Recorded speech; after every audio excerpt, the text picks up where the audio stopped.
Okay, hi. So this is Kenya Heiner, and today I'm presenting on Yayoi Kusama. And she is a really interesting lady. She is Japanese, and she is actually in her 90s now. And she has been making work since she was very young. So she has a lot of work. She's very prolific, and I think she still works on stuff now as much as she can, even though she is living in like a nursing home.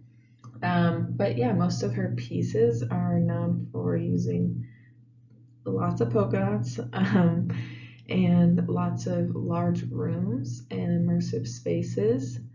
So this picture on the right exemplifies both of those in one piece. And often those rooms, she'll try to play with the idea of infinity as well. So that's a fun theme that comes up. And I just think it's interesting and funny. Like before this, I really didn't, I don't know, I've never really liked polka dots. I've always thought they were kind of ugly. But seeing how much she loves and uses them has given me a new appreciation, you could say. So yeah, she is mostly known for these infinity rooms, which are mainly inspired by um, hallucinations that she has experienced over the years due to some mental illnesses. She'll have these hallucinations where she says it feels like she's being obliterated by dots. And it just stretches on and on for forever. And I found that super interesting. So these rooms are her trying to put us in a space where we can experience what she experiences in those hallucinations. So I think that is really interesting and really personal for her to use her art to share that experience with people.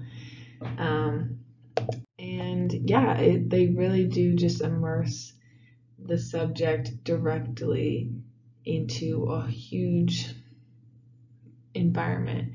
And that's what makes her different from a lot of other artists and from anything I've considered doing, is that she, doesn't really focus on making one piece at a time. She will make a whole experience, which I think is really interesting and currently very popular. And any museums that have her exhibits are very trendy and it's very sought after to go and experience her rooms.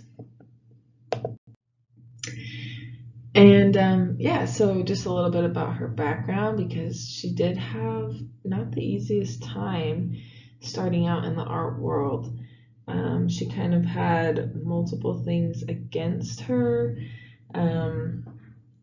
in every way. She was Japanese, she was an immigrant, she was a woman and young, and she was struggling with mental illnesses as well. So no matter what she did, it was hard in that environment for her.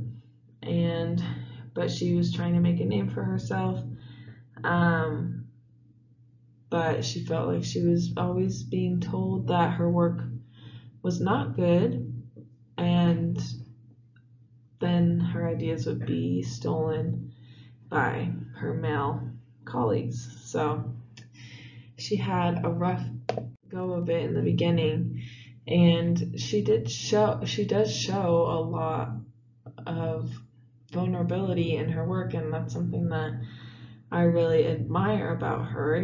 She's worked very hard to get where she's at, and you can tell that she has like a huge passion for it, which is just really, it makes it all the more interesting to look at her art when you can see that she's in it. And that's why I picked this picture on the right, actually, because she's in the piece, and I just felt like that was like a little metaphor, because every every one of her pieces that I looked at, you could tell like it's hers, and that it's very personal, and she put her thoughts and feelings into making that piece. And just another fun fact, this piece here, and many of her other pieces as well will use phallic imagery as a way for her to talk about her feelings towards sex, growing up as a child in Japan in the 20th century, and how she was taught to think about it. And so oftentimes she'll try to use that imagery to exemplify her feelings on that, which I think is fun and interesting. And here's another one of her in her own pieces being reflected into infinity, which I thought was fun and cool.